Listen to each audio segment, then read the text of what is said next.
যেদিন মৌতের খবর এসে যাবে, আজরাইলের টিকিট বাড়ির দরজায় দাঁড়ায় যাবে, অ্যাম্বুলেন্সের মতো সিগন্যাল যখন শুরু হয়ে যাবে, ওই দিন যখন ডাক এসে যাবে, কে ধনী কে গরিব, কে মূর্খ কে শিক্ষিত কোনো ভেদাভেদ নাই।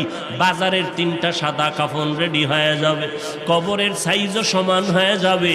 কাফনের মধ্যে প্যাকেট করিয়া যখন জানাজার খাটিয়ে উঠাইবে, কে পীর কে মূর্খ কোনো মুরিদ ভেদাভেদ নাই, কে ওস্তাদ কে ছাত্র ভেদাভেদ নাই, কে ধনী কে গরিব কোনো ভেদাভেদ নাই।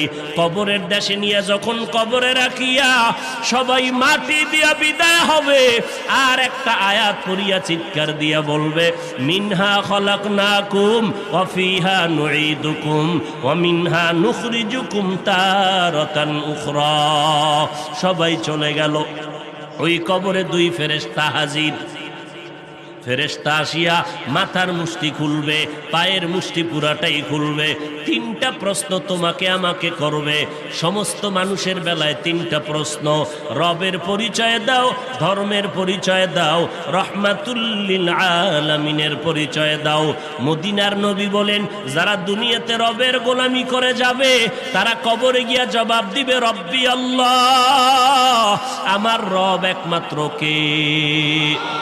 দুনিয়াতে যারা ইসলাম মেনে চলবে, কবরে গিয়া জবাব দিবে, দীনি আল ইসলাম, আমার ধর্মের নাম কি?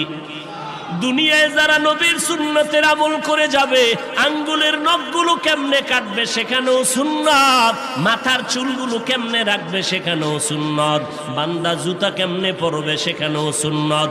সুন্নতের আমল করিয়া যারা কবরের বিছানায় শুয়ে যাবে, একটা রাস্তা বানাইয়া মদিনাওয়ালা নবীকে দেখাইয়া বলবে, চিনো লোকটাকে, চিনো নিরে কবরওয়ালা বলো।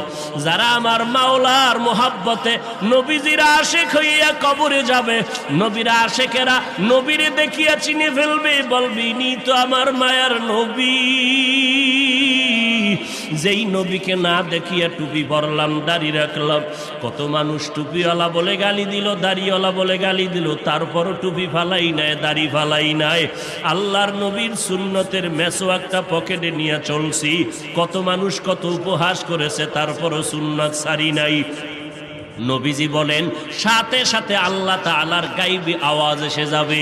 আল্লাহ কুদরতের আওয়াজ দিয়ে বলবে, এরে ফেরেশতা, আমার বান্দারে আর কষ্ট দিও না, তাড়াতাড়ি জান্নাতের বিছানাটা কবরে বিছাইয়া দাও, জান্নাতের সাথে রাস্তা বানাইয়া দাও, আমার বান্দারে বেশি ডিস্টার্ব করিও না।